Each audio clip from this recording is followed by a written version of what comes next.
Eu sou o professor Wagner Síndice, estou aqui para resolver com você mais algumas questões de vestibular. A questão que trago hoje é uma questão que veio lá da Universidade Estadual de Ponta Grossa, o EPG, que fala sobre ondulatória e partícula de luz. Traduzindo, ela pega a parte que diz que a luz tem natureza dual, ela é ao mesmo tempo onda e partícula. Para poder resolver essa questão, você vai perceber que nós temos que lembrar algumas características básicas de ótica geométrica, junto com um pouco de eletricidade, junto com um pouco das duas juntas, que forma física moderna. Então a questão é uma questão bem legal, porque nos últimos 10, 11 anos aí, quase todos os vestibulares têm colocado questões nesse nível de trabalho, com esse tipo de cobrança, e também o Enem, né, quando fala ali sobre física moderna. Tenho certeza que você vai gostar bastante da questão, vai te ajudar muito a entender melhor como funciona a luz e como se produz uma onda eletromagnética. Mas antes de começarmos a resolução, não se esqueçam, deixe ali o seu like, inscreva-se no nosso canal, marque no sininho de notificações ali para receber informações toda vez que eu posto um novo vídeo aqui no nosso canal. Combinado assim? Portanto, meu querido e minha querida, vamos à leitura do exercício junto comigo? Acompanhe aí na sua tela. Então vamos aqui à leitura do texto. Acompanhe comigo aí. A UEPG diz o seguinte: sobre a natureza da luz, existem duas teorias: a teoria ondulatória e a teoria corpuscular. Traduzindo, o texto já está te falando que é para você considerar que a luz tem natureza dual, ela é ao mesmo tempo onda e partícula. Não se esqueça disso. E o que mais que o texto fala ali? Ele fala assim, ó. No início do século XX, ficou demonstrado que essas duas teorias são complementares entre si. Isto é, a luz se comporta quando partícula, quando é emitida, e ou absorvida, e como onda, quando ela se propaga pelo espaço. Cara, você entendeu? O texto está afirmando para você: se eu tiver uma fonte luminosa aqui, ao emitir luz, o que sai daqui é partícula. No meio do caminho, onda. Quando chega do outro lado, partícula. Ficou claro? Isso é uma afirmação, não é uma coisa que está em discussão te perguntando. É sim, a luz tem natureza dual, ela se comporta como onda e partícula ao mesmo tempo, e nós sabemos que a principal característica é a fonte emissora emite partícula, o transporte é ondulatório, e quando a luz chega no anteparo, que é o nome que nós damos àquilo que recebe a luz, quando chega aqui no anteparo, o que você tem de volta? Partícula. Bom, gente, continuando sobre essas duas teorias, assinale o que for correto. Vejamos a primeira afirmativa. A primeira afirmativa diz o seguinte: a teoria corpuscular afirma que a luz é um conjunto de partículas emitida pelas fontes luminosas. A teoria corpuscular afirma que a luz é um conjunto de partículas emitidas pelas fontes luminosas. Amigão, você leu com cuidado o texto? O texto não falou que quando a luz sai ou quando a luz chega, ela é partícula? Entendeu? Quando a luz sai ou quando a luz chega, ela é partícula. Olha a afirmativa 2. A teoria corpuscular, o que é corpuscular? A luz é um corpo, o corpo é partícula, afirma que a luz é um conjunto de partículas emitidas pelas fontes luminosas. Cara, sem mais nenhum conhecimento de física, basta ter uma interpretação e entendimento de palavras. Se você lê o texto com cuidado, você percebeu que a afirmativa é verdadeira. Na largada. Concorda? Ah, sim, sim, mas eu queria entender por que ela é verdadeira ou por que ela é falsa. Ah, daí é outro problema, né? Então vamos analisar ali por quê. Então, já sei. Carinha, a resposta é verdadeira. Por quê? Porque o texto disse. O texto disse para mim que a luz, quando é emitida ou recebida, é partícula, no meio do caminho é onda. Aí a afirmativa 2 vem e fala assim, quando a fonte emite, pomba, meu amigo, se a fonte está emitindo é partícula, verdadeira afirmação. Ah, mas ele falou de corpuscular. Corpuscular vem de corpo. Corpo é aquilo que tem matéria, o que tem matéria é uma partícula. Então é um jeito diferente de falar partícula, beleza? Vamos continuar ali. Você quer entender melhor? Tá, vou te explicar então de onde vem essa informação. Combinado? Acompanhe aí na tela comigo, por favor. A afirmativa 2, né, diz que a teoria ondulatória afirma que a luz se propaga por meio de ondas eletromagnéticas. Cara, de novo. Olha o texto. Vou pegar aqui, ó, acompanhe ali com o cursor. Olha lá no texto. Ficou demonstrado que as teorias são complementares entre si. Isto é, olha aqui, ó, a luz se comporta como partícula quando é emitida ou absorvida, e como onda quando se propaga. Na 1, a teoria corpuscular afirma que um conjunto de partículas emitidas, verdadeiro. A teoria ondulatória afirma que se propaga por meio de ondas, verdadeiro. Verdadeiro. Ah, sim, mas aí ele falou que é eletromagnética. Opa! Aí você pode ter confusão, tá? Existem duas naturezas de onda. A onda ela pode ser mecânica ou ela pode ser eletromagnética. O texto aí está falando para você que ela é eletromagnética. E aí, você lembra da matéria? A luz é uma onda mecânica ou uma onda eletromagnética? Se você puxar pela memória, se um dia você passou pelo ensino médio e tal, talvez você se lembre que som é uma onda mecânica, luz é uma onda eletromagnética. Por quê? Porque sim. Tá? Vamos imaginar que você não entendeu por quê, mas você memorizou essa informação.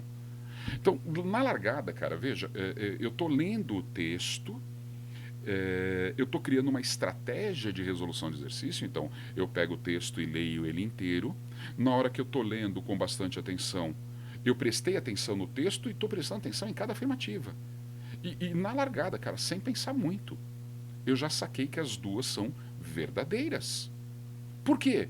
Porque o texto falou que quando é partícula, ela é emitida ou recebida, e no meio do caminho é uma onda. A afirmativa 1 fala que quando ela é emitida é partícula, e quando ela se propaga é uma onda. A única dúvida seria essa parte aqui, ó, que diz que ela é uma onda eletromagnética. Então você vai ter que ficar atento a isso. Sim, a luz é uma onda eletromagnética. Tá, vamos continuar a leitura. Mas eu já sei que a afirmativa 1 e a afirmativa 2 são verdadeiras. A afirmativa 4 diz assim, ó, segundo a teoria corpuscular, então tratando a luz como corpo de novo, partícula, a cada cor corresponde um tipo de partícula. Portanto, a luz branca é uma composição de diferentes partículas. Aqui já começa a ficar um pouco mais complicado para você tirar informações do texto. Do texto ele não falava sobre as cores de luz. Então aqui o bicho não é difícil, mas já não dá mais para fazer só interpretação. O cara tem que ter visto a matéria, o cara tem que entender do que o cidadão está falando. Mas como eu estou criando estratégia, ó, meu cérebro já matou a charada na afirmativa 1 e 2 verdadeira, afirmativa 4 eu vou parar para prestar mais atenção, mas eu não vou fazer isso agora. Agora eu vou continuar a leitura do texto. Olha ali a afirmativa 8. As duas teorias não conseguem explicar de forma convincente a propagação retilínea da luz, a reflexão, a refração e a dispersão da luz. Também vou precisar lembrar da matéria. Afirmativa 16. Segundo a teoria ondulatória, cada uma das cores corresponde a um diferente comprimento de onda. Dessa forma, a luz branca é uma mistura de ondas luminosas com diferentes comprimentos. Perfeito? Cara, o que eu vou fazer agora? Eu já sei que a afirmativa 1 e a afirmativa 2 são verdadeiras, tenho que pensar melhor sobre a afirmativa 4, a afirmativa 8 e a afirmativa 16. Não são difíceis, mas eu tenho que ter visto a matéria. E o que eu vou fazer com vocês agora? Eu vou justificar o porquê que cada uma delas é verdadeira. Combinado? Então acompanhem comigo aí na tela A primeira afirmativa de novo. A teoria corpuscular afirma que a luz é um conjunto de partículas emitidas pela fonte luminosa. Lá no século XIX, um cara chamado. Aliás, antes do século XIX, na verdade, vamos voltar um pouquinho mais para trás. Ali nos séculos 17 e 18, tá? Entre 1600 e 1700, nós temos um cara chamado Isaac Newton que prova que a luz ela tem uma natureza corpuscular, ela é partícula, tá? Por quê? Porque naquela época Newton estava tentando verificar, tinha uma ideia de que a luz era onda e que a luz era partícula, o que ela deveria ser de fato, etc e tal. E Newton, ele se dedicou a tentar entender um aspecto inicialmente. O aspecto dele era a luz se propaga em linha reta. Na cabeça dele, naquele momento histórico, não haviam instrumentos que pudessem permitir a visualização de a luz se propagar em linha reta se fosse onda. Mas se ela fosse partícula, eu conseguiria verificar isso. E foi o que Newton fez. Então Newton, lá atrás, em 1700 e bolinha, ele vai e fala assim, cara, tá aqui, ó, provei, a natureza da luz é essa. A luz é uma partícula. Por quê? Porque através de partícula ela obedece às leis da mecânica e eu consigo ver ela se propagando em linha reta. Legal? Passado algum tempo, essa teoria foi aceita, mas não plenamente aceita. Tinha gente ainda que conseguia perceber a característica ondulatória da luz, mas não conseguia provar. E na brincadeira física, o que vale é quando você prova. Ali no século XIX, então nós estamos falando ali por volta de 1800 e bolinha, tá? Mais precisamente 1891, nós temos algumas pessoas tentando entender como funcionava a luz. Essa partícula de luz, tá? Esqueça a questão ondulatória agora. É uma partícula? Ok, é uma partícula então. Tá, Newton, você está certo, a luz é uma partícula. Que partícula? Essa é a pergunta. Então nós temos, a partir desse momento, a explicação de que a luz ela é composta de uma partícula, sim, concordamos, e agora eu preciso dar um nome a essa partícula. Qual é o nome dela? Fóton. E o que é um fóton? Acompanhe ali, os fótons são as partículas que compõem a luz e podem ser definidos como pequenos pacotes que transportam a energia contida nas radiações eletromagnéticas. Veja, imagine um fóton como se ele fosse um estojo. Esses estojos, em Curitiba o pessoal chama de penal, né? O estojo que você leva para a escola. Quando você começa a colocar dentro do estojo lápis, caneta, borracha, etc e tal, você está colocando coisas dentro de um pacote. Esse é o fóton. Então eu tenho que entender o seguinte: o que é o fóton? É a partícula que compõe a luz. Essa partícula, dentro dela eu coloco energia. Entendido?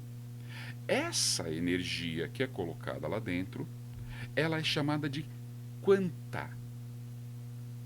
E quando eu coloco bastante quanta de energia, eu tenho um quantum de energia. Portanto, o fóton é um pacote que transporta o quantum. Fechou agora?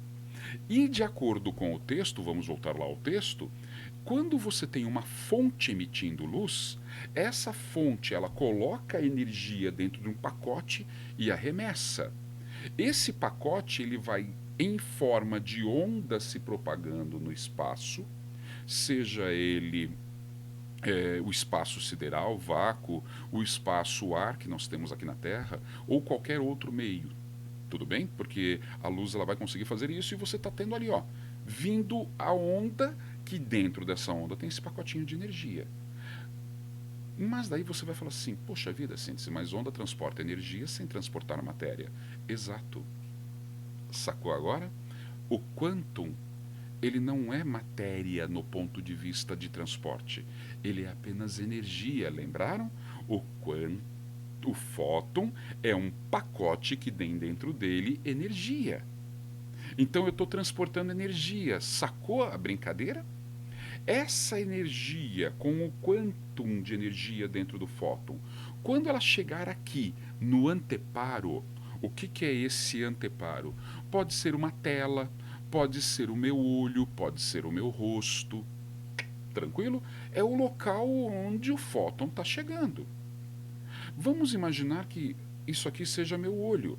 Eu passei aqui pela córnea, passei pelo orifício do olho, que é a pupila, passei pelo cristalino, humor vítreo e pau! Bati na retina.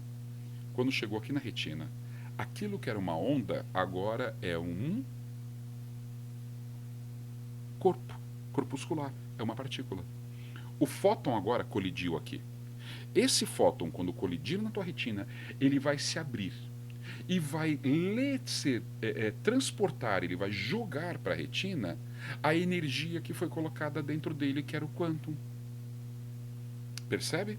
Aí os seus cones e bastonetes, eles vão codificar, podemos dizer assim, a grosso modo, né? Eles vão decodificar essa energia e lançá-la pelo nervo óptico através de uma onda eletromagnética de reações químicas, que vão ser transportadas para o seu neurônio e lá no seu neurônio elas serão decodificadas. E você verá o que tinha dentro do pacote, que é a imagem.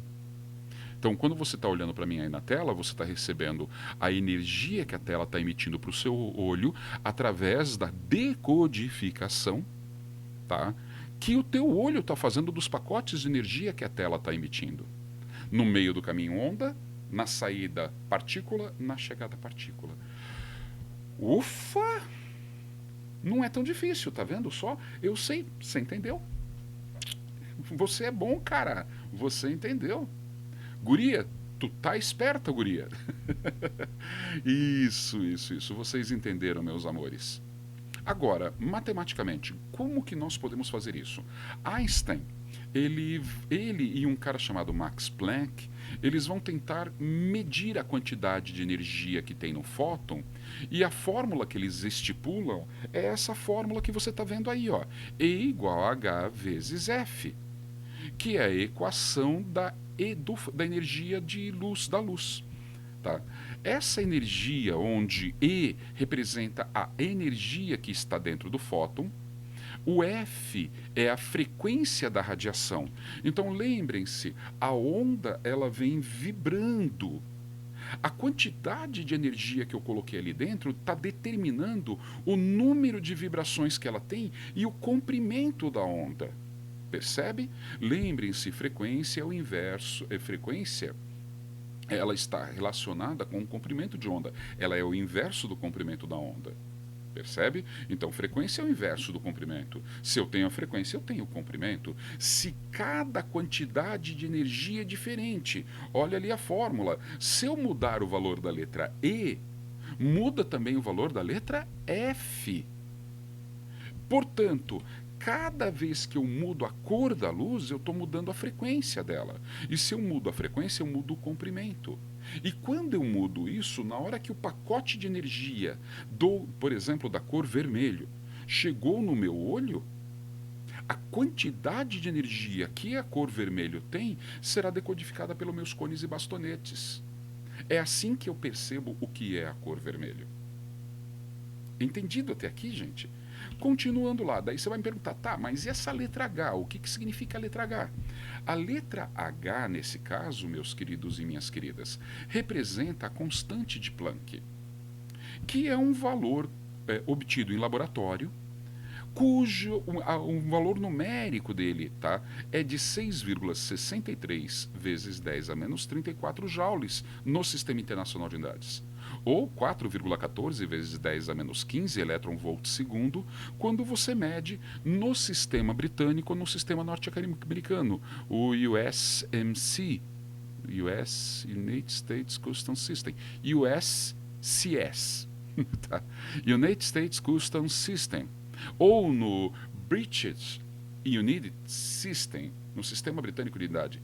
Quando você fala do sistema britânico e do sistema norte-americano, do USCS ou do BUS, você está falando de elétron-volt. Segundo, quando você está falando no Sistema Internacional de Unidades, Joule, tá? São a mesma grandeza, a energia, medida com unidades diferentes, ok? Mas continuando ali. Agora que você entendeu, então, aquele H é constante. O H sendo constante, o que muda é a frequência e o que muda é a energia. Mudou a energia, muda a frequência. Mudou a frequência, mudou a energia. O que eles têm em comum? Não importa a frequência, não importa a energia. Quem está transportando as informações é o fóton. Então, o fóton é a partícula que compõe a luz. Percebeu como é fácil, cara? Quando você vai resolver um exercício de física, principalmente de física moderna, você tem que ter em mente essas informações. Combinado? Voltando lá para o texto. Portanto, a afirmativa 1 verdadeira, provada porque ela é verdadeira, vamos para a afirmativa 2. Lembra que eu sei que a afirmativa 2 é verdadeira também. E ela falava, a teoria ondulatória afirma que a luz se propaga por meio de ondas. Isso o texto tinha me dito. Mas ali ele fala por ondas eletromagnéticas. A memorização do ensino médio fala para você, ondas sonoras são ondas mecânicas, ondas luminosas são eletromagnéticas. A minha pergunta vai ser um pouco diferente. O que é uma onda eletromagnética? Como se forma uma onda eletromagnética? Essa é a pergunta. Porque se eu souber como que uma onda eletromagnética é criada, ela surge, eu posso tentar entender se a onda tem essa característica ou não. Então a minha pergunta para você continua. Como se forma uma onda eletromagnética? Então, meus amores, aqui vem um detalhe, tá? A onda eletromagnética, ela surge, ela aparece pela interação de um campo elétrico com um campo magnético. Não adiantou nada. Você estudou física e não adiantou nada. Vamos tentar de novo então. Vou repetir.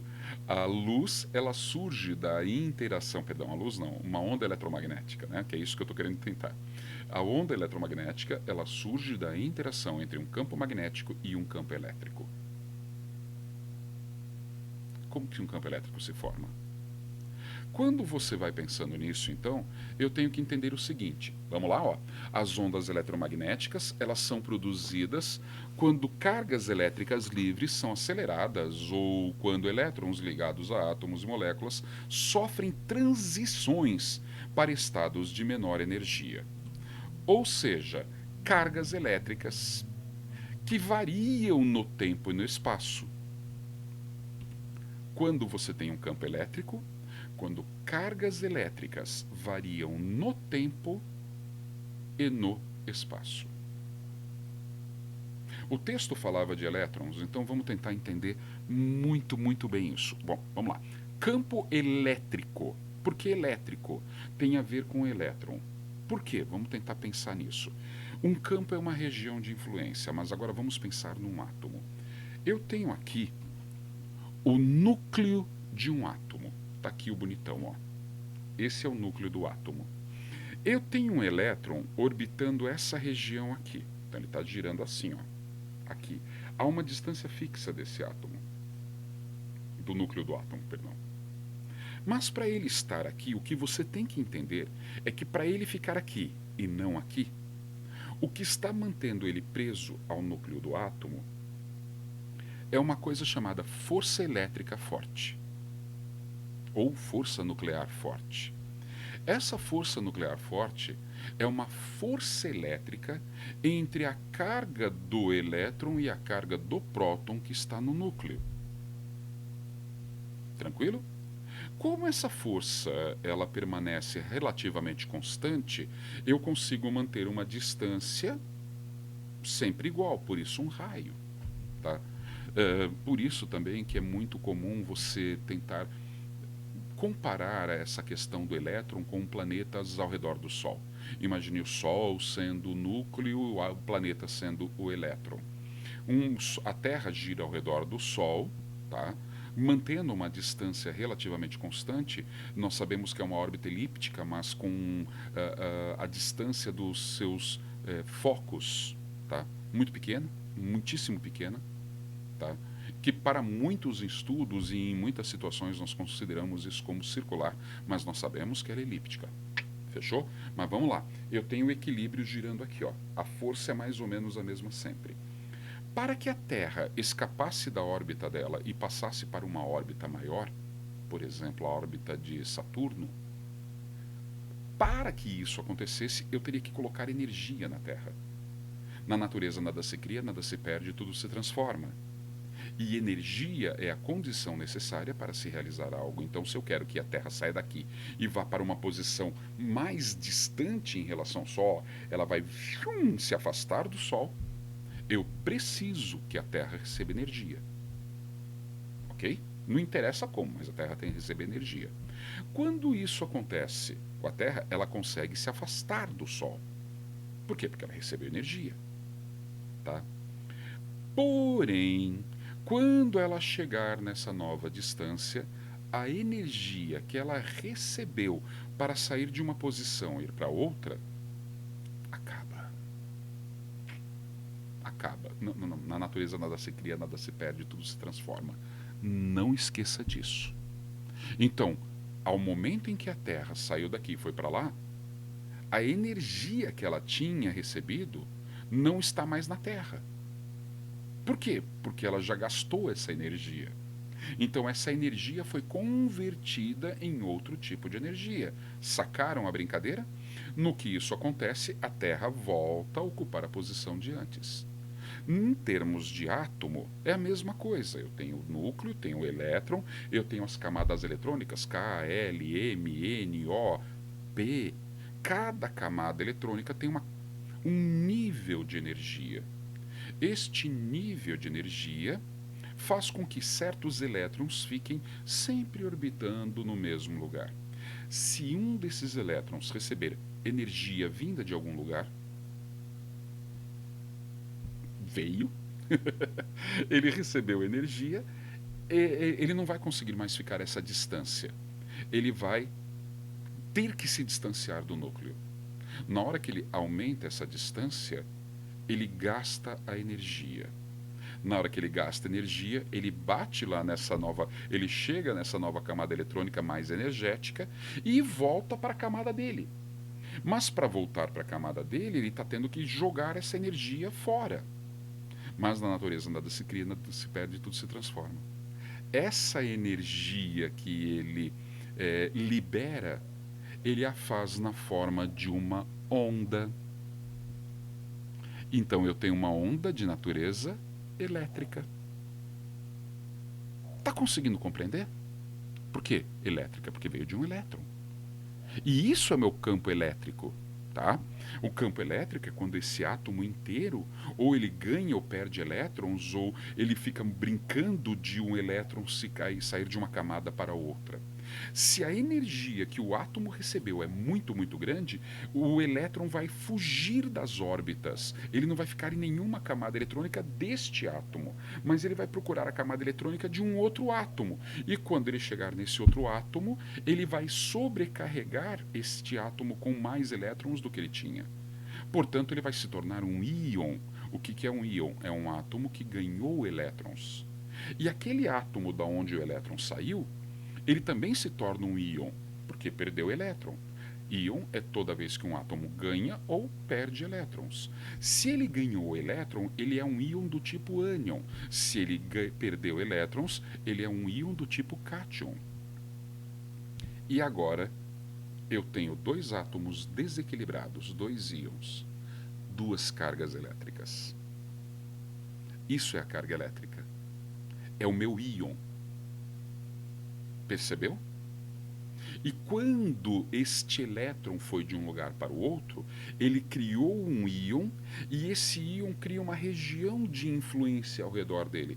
Essa região de influência é o campo elétrico. Para que você possa ter uma onda eletromagnética, o que vai acontecer? Este campo elétrico ele vai interagir com elementos que possuam ímãs elementares. Não? Então vamos lá. Quando você fala magnético, você pensa em magnetita. Magnetita é a pedra que é a pedra ímã, ok? Então qual é o nome do ímã natural? Magnetita, é uma pedra. Essa pedra de magnetita, ela não tem características de região de influência ao redor dela por causa de elétrons. Então não tem nada a ver com eletricidade, percebe? Se ela está conectada com alguma coisa, é o que então? Quando você pega um ímã, isso aqui é uma pedra de ímã, tá pessoal? Ela foi lapidada só, ela só está nesse formato aqui porque foi lapidada. Opa! Essa pedra de ímã aqui, ela tem dentro dela, a estrutura elementar dela é organizada de forma que tenha uma coisa que nós chamamos de ímãs elementares alinhados. Por causa disso, ela cria uma região de influência aqui para outros elementos, para outros materiais que possuam também ímãs elementares, mas que não estão necessariamente alinhados. É o caso do níquel. O níquel é o elemento que faz o clipes, ó. Tenho 2 clipes aqui. Esses clipes, se eu colocar um do lado do outro aqui, ó, ele cai. Eles não grudam. Vou tentar de novo, ó. Eles não caem, ó. Eles não grudam. Ele cai. Ah, por quê? Porque eles não têm região de influência. Mas olha que legal. Se eu pegar o meu ímã e aproximar o níquel do ímã, ele não cai. Por que ele não caiu? Porque ao redor aqui, inclusive, ó, eu vou tentar, ó, olha como ele vibra. Vou tentar colocar pertinho para você, ó. Tá vendo lá, ó? Ó. Por que ele é atraído? Eu solto ele e ele é puxado para cá. Existe uma região de influência desse ímã puxando o clipe. Essa região de influência é o campo magnético, que não é gerado por um elétron, mas sim pelos ímãs elementares. E só dá certo com esse carinha aqui, porque esse carinha também tem ímã elementar, mas este ímã elementar, ele está desalinhado. Quando você pega, por exemplo, outro elemento qualquer, vamos pegar essa caneta aqui, ela também tem átomos e também tem elétrons. Ó, não gruda. Ó, ele cai, se eu soltar aqui, ela cai. Tá? Por que a caneta não gruda e o clipe gruda? Porque o clipe tem ímã elementar. Daí você vai falar, e se eu pegar um fio de cobre? Não vai dar certo, cara. O cobre não tem ímã elementar. Quem tem ímã elementar? Os ferrimagnéticos, ferro, níquel e cobalto. Os únicos elementos que têm ímãs elementares são ferro, níquel e cobalto. Então esse evento aqui, ó, de fazer isso, só serve se eu tiver ferro, níquel e cobalto. E detalhe, este clipe vira um novo ímã. Ó. Percebeu? Eu posso ir grudando aqui alguns até que você tenha, ó, mas o terceiro aqui ele não gruda. Tá, grudou, ó lá. Mas ficou bem pela pontinha, tá? Por quê?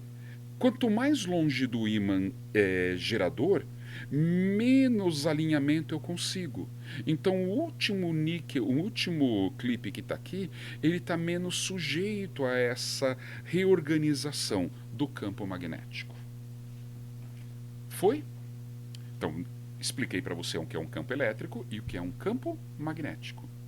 Acontece que quando você junta as características do ímã elementar com as características do elétron, você tem uma região de influência chamada campo eletromagnético.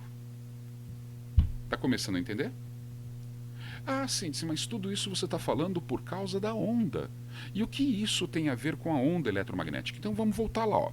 Quando você consegue entender isso, então, os campos eletromagnéticos têm suas energias convertidas em energias radiantes. Ah, mas o que é uma energia radiante?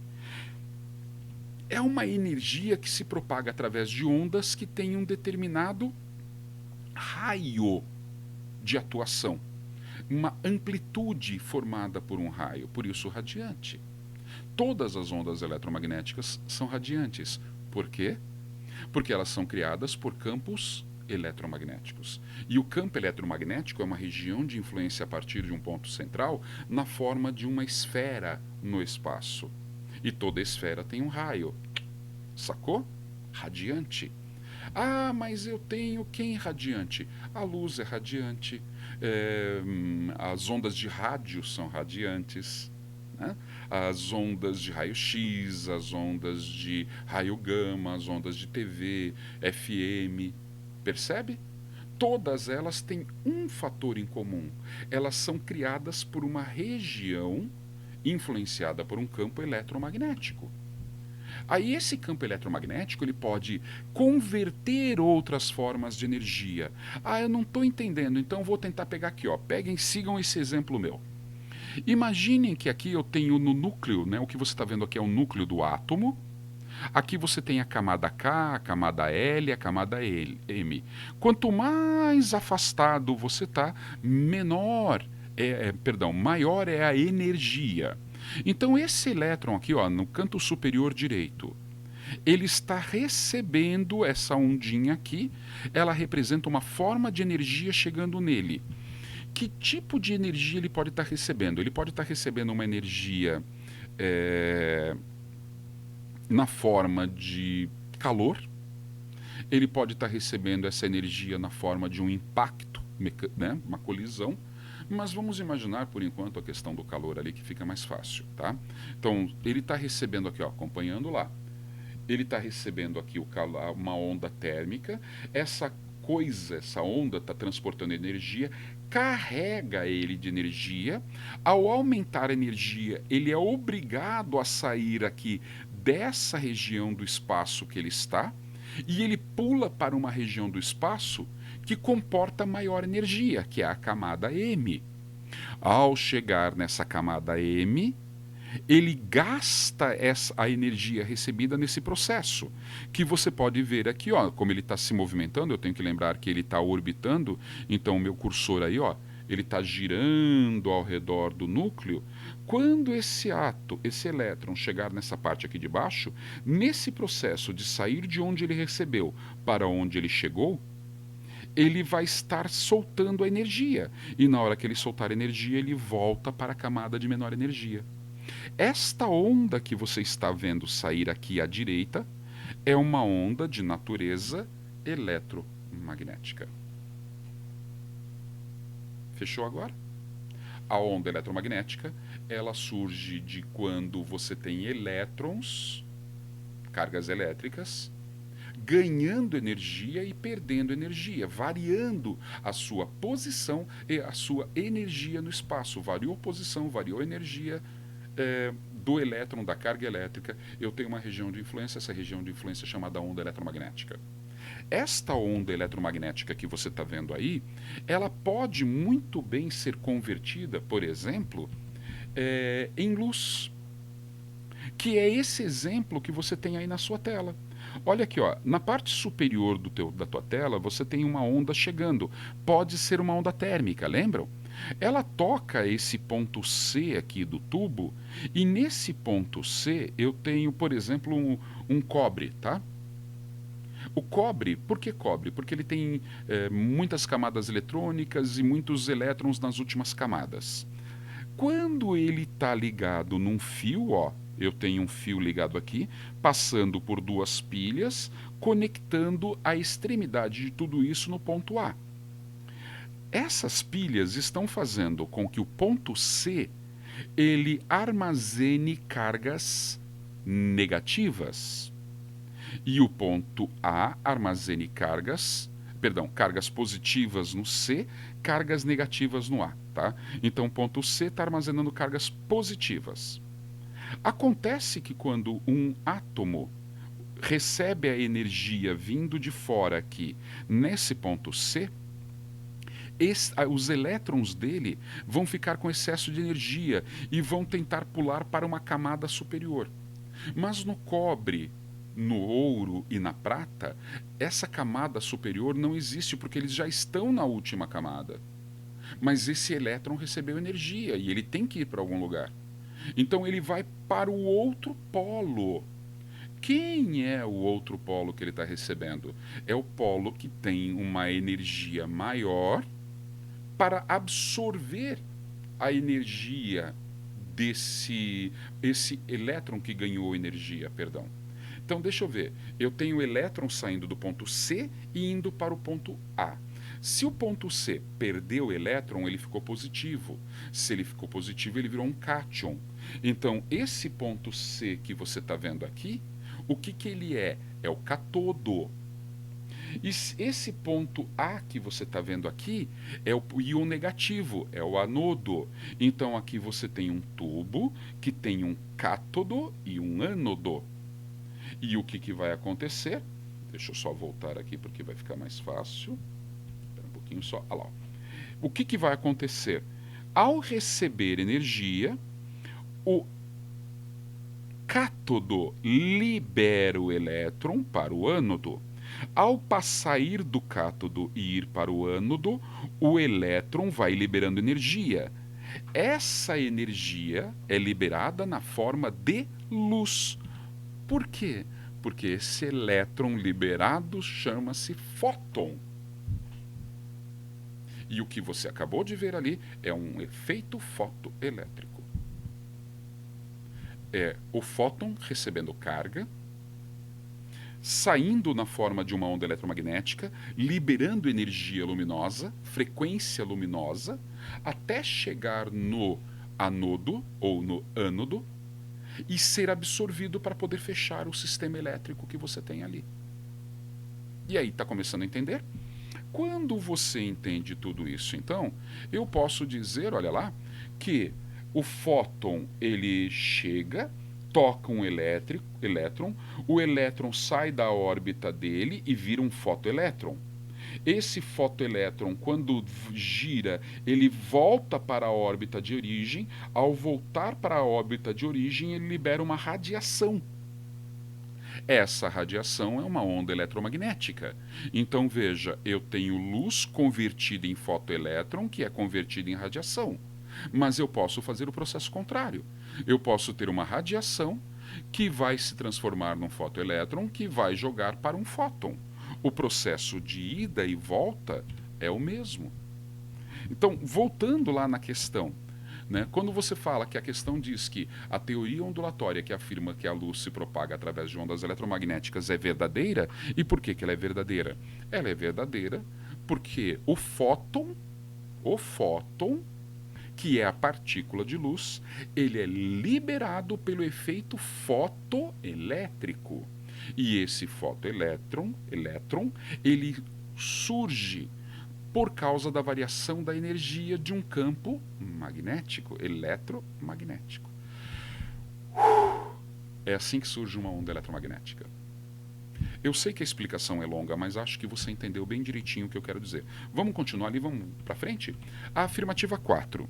A afirmativa 4 diz assim, ó, segundo a teoria corpuscular, a cada cor corresponde um tipo de partícula diferente. Portanto, a luz branca é a composição de partículas. Quem vai falar isso, né, que é a teoria corpuscular da luz, ela, como eu disse para vocês, ela foi elaborada pelo Isaac Newton, e o principal argumento que ele apresentava estava calcado na ótica geométrica. E a ótica geométrica ela consegue explicar bem os fenômenos da reflexão e da refração. Pois só tem reflexão, a luz, alguma coisa só bate e volta se essa coisa que bater for corpo, partícula. Ela só reflete, né? O que é reflexão? É quando colide e perde um pouco de energia e é devolvida para o meio, que é uma colisão elástica ou parcialmente elástica. Nós estudamos isso em mecânica. E a ótica geométrica é baseada toda nisso. E o que vem a ser a refração? É quando essa partícula ela colide e penetra o meio. Ok? Mas ao penetrar o meio, ela tem massa, ela é uma partícula, ela vai colidindo com outros núcleos e vai perdendo velocidade, ela altera o caminho dela. Quando você fala ali, então, que a ótica geométrica ela é baseada na reflexão e refração da luz, e esses fenômenos só podem ser observados através do entendimento de que a luz é uma partícula. E por isso ela se propaga em linha reta também. Para comprovar isso, tá? Para fazer a prova disso, o nosso amigo Newton, ele fez 44 experiências diferentes. Uma delas consiste justamente em transformar a luz, como nós podemos ver aqui, ó, nesse exemplo. Você pode acompanhar o meu mouse ali, olha, acompanha ali. À esquerda está entrando luz branca, ela toca um prisma e à direita esse prisma decompõe a luz branca nas cores do arco-íris. Foi isso aqui que Newton fez. Ah, Síndice, por que está essa fumacinha ali em volta? Essa formação gasosa aqui é para que a gente possa ver o evento, tá? Da luz colidindo em cada partícula do ar. Lembrem-se, a teoria da luz ela diz que ela é corpo, ela é partícula, quando sai e quando chega, e no meio do caminho é onda. Para você poder ver essa luz, eu tenho que ter um anteparo para ela bater ali. E o anteparo é quem? É a substância gasosa, que permite a passagem dela sem muitos desvios, mas também permite que você visualize. Olha lá, ó, tá? Então isso que você está vendo ali foi o experimento de Newton. Essa experiência de decomposição da luz, ela é causada justamente por causa da luz ser uma partícula. Nesse caso aqui nós temos uma foto um pouco mais nítida, né? Agora é um efeito gráfico, isso aí é um desenho, onde você tem um prisma ali, a luz branca chegando à esquerda, ela toca o prisma e ao passar para o outro lado, ela atravessa o prisma inteiro, você vai perceber aqui dentro, ó, o começo da decomposição da luz, e aqui fora você vê a decomposição plena. Por que você está vendo a decomposição da luz? Por que acontece isso?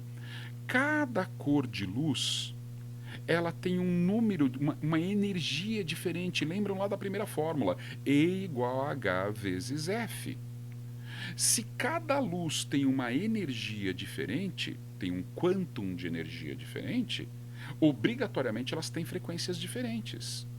Quando você colide a luz branca com um elemento na forma que está ali, onde a espessura, né, não é constante, porque ele tem uma estrutura visual de base triangular, você vai perceber que a passagem da luz ali, ela vai colidindo com os elementos de formas diferentes, e para cada cor que você tem ali, o ângulo daquele prisma vai oferecer à partícula de luz uma colisão diferente, fazendo com que surja a cor que eu quero, porque eu estou mudando a frequência.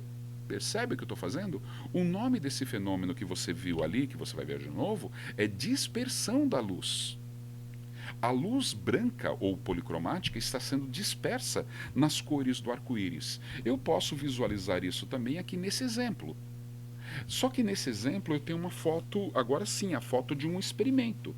E você pode perceber, ó, a luz branca entrando lá atrás pela esquerda, ela toca o prisma e decompõe. E uma parte da luz ela vai sair pela outra face aqui, ó, refratada na cor branca. Então, esse lado de cá decompôs a luz, mas a luz que está voltando aqui, a luz é branca. Mas perceba, ó, olha a potência da luz, ó. Aqui um feixe branco bem forte e o que está voltando aqui é mais fraco. Porque parte da energia luminosa foi transformada nas cores e parte se manteve para voltar aqui, refratada ou agora pela outra face. E isso, meus amores, comprova a fórmula que nós vimos lá atrás, E igual a H vezes F. Para cada frequência eu tenho uma energia diferente, um pacote de informações diferentes. Consequentemente, quando a gente volta ali na afirmativa, então, segundo a teoria corpuscular da luz, a cada cor corresponde um tipo de partícula. Sim, sim. Por quê? Porque elas têm energias diferentes. E o que é a luz branca? É justamente a composição de todas essas partículas, logo essa afirmativa é verdadeira. A afirmativa 08, ela fala, ó, as duas teorias que nós vimos até agora não conseguem explicar de forma convincente a propagação retilínea da luz, a reflexão da luz, a refração da luz, a dispersão da luz. Traduzindo, ela não consegue, nenhuma das duas explica claramente isso. Cara, o Isaac Newton, ele provou que tudo isso daí é comprovado, é fato, quando você aplica a teoria corpuscular. E o Christian Huygens provou que tudo isso é fato para a onda. Então, as ideias de Isaac Newton e de Christian Huygens provam que as duas teorias, a do Newton, teoria corpuscular, a do Huygens, ondulatória, as duas provam todos esses eventos que estão ali. Quem vai determinar finalmente essa prova é um físico inglês chamado Thomas Young, que na verdade é um médico e cientista, né? Mas você pode ler isso ao contrário. Até 1900, para ser médico, você tinha que ser físico. Então é físico, cientista e médico, tá? Esse Thomas Young, que fez a experiência de Young, ele prova aquilo que o Huygens havia falado. Vejam, Huygens falou que a luz era uma onda, ele falava e ele explicava, ele falava, provando que a luz como onda cumpre todos aqueles critérios ali, reflexão, refração, dispersão e difração. Mas ele não conseguia provar. Quem vai provar isso é o nosso amigo Young, Thomas Young. Ele prova isso. Como? Ele faz a experiência dele, fazendo com que você tenha franjas, passando por um anteparo, franjas de cores diferentes. Ah, eu não entendi. É isso aqui, ó. Você tem, deixa eu explicar isso. Esse pontinho vermelho aqui e esse pontinho vermelho embaixo, eles estão representando para mim pontos, ó, por onde a luz está passando. E você percebe que cada ponto desse gera uma nova frente de luz. E você vai ter todos eles se combinando do lado direito aqui no anteparo. E olha que legal, acompanhe aqui no meio, ó, saindo, linha reta. Esse é o experimento de Young. Se não conseguir entender, tá, vamos para outro aqui, ó. Aqui fica melhor ainda. Eu tenho uma fonte luminosa aqui à esquerda, de onde sai a luz. Ela vai ser projetada no anteparo que tem 2 furos. Nesse anteparo, a frente de onda, ela muda aqui, ó, formando uma nova onda nesse ponto e uma nova onda nesse ponto, criando o fenômeno da difração. E essas ondas se encontram. Portanto, o fenômeno que você tem aqui e o fenômeno que você tem aqui, eles comprovam nitidamente, através do experimento de Young, que a luz se propaga em linha reta, que ela sofre difração, passagem por orifícios, que ela sofre reflexão, ela bate e volta. Ok? Então, a luz é uma onda e a luz também é uma partícula.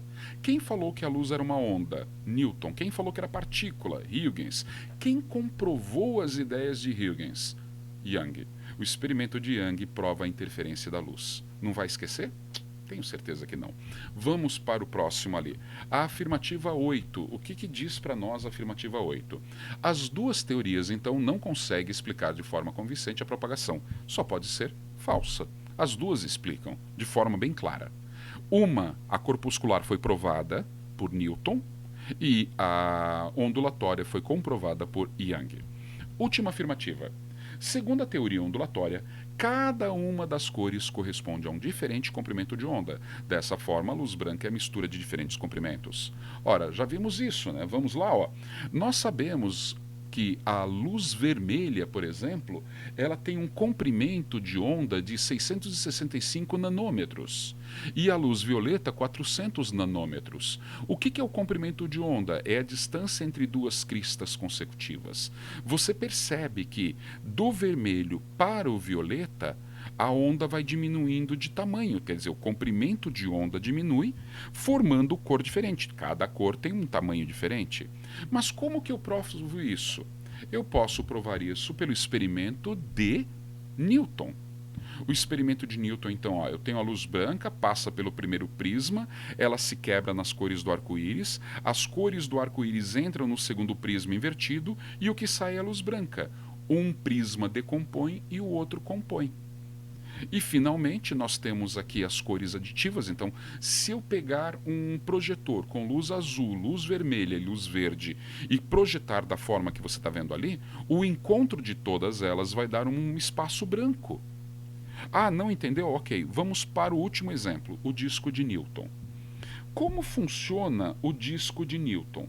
Observem que ele tem as cores do arco-íris aqui, ó, pegando onde está o meu cursor, na sequência exata, tá? Do Vlava-Ave, vermelho, laranja, amarelo, verde, azul, anil, violeta. Aí repete, ó, vermelho, laranja, amarelo, verde, azul, anil, violeta. Esse disco aqui, ele repete as cores do arco-íris na sequência correta. E o que acontece com ele se eu girar?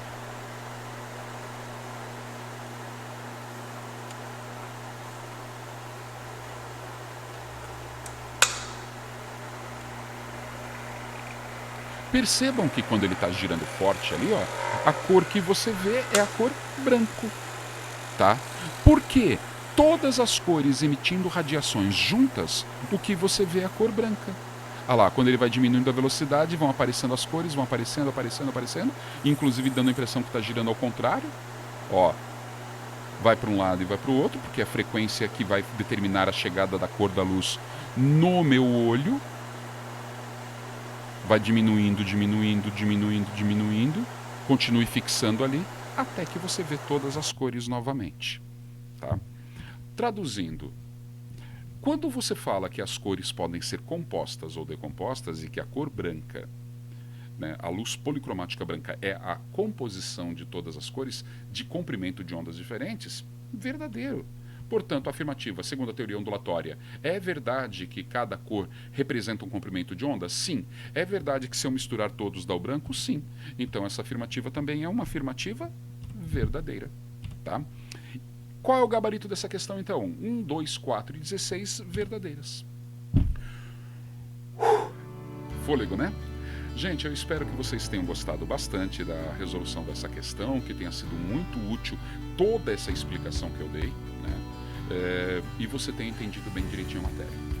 Se você gostou, não esqueça aí de deixar o seu like, não esqueça de inscrever-se aí no canal, não esqueça de clicar no sininho de notificações para receber sempre informações de cada novo vídeo que eu posto. Me ajuda bastante, ajuda o canal a crescer, e o canal crescendo eu posso postar cada vez mais vídeos para vocês, combinado? E lembrando, se você quiser que eu resolva algum exercício, quiser entrar em contato comigo, é só pegar aí meu Instagram, @WagnerSíntese, e mandar a pergunta lá pelo Instagram ou nos comentários aqui do vídeo mesmo, combinado? Um beijo enorme no seu coração e até mais. Valeu, galerinha!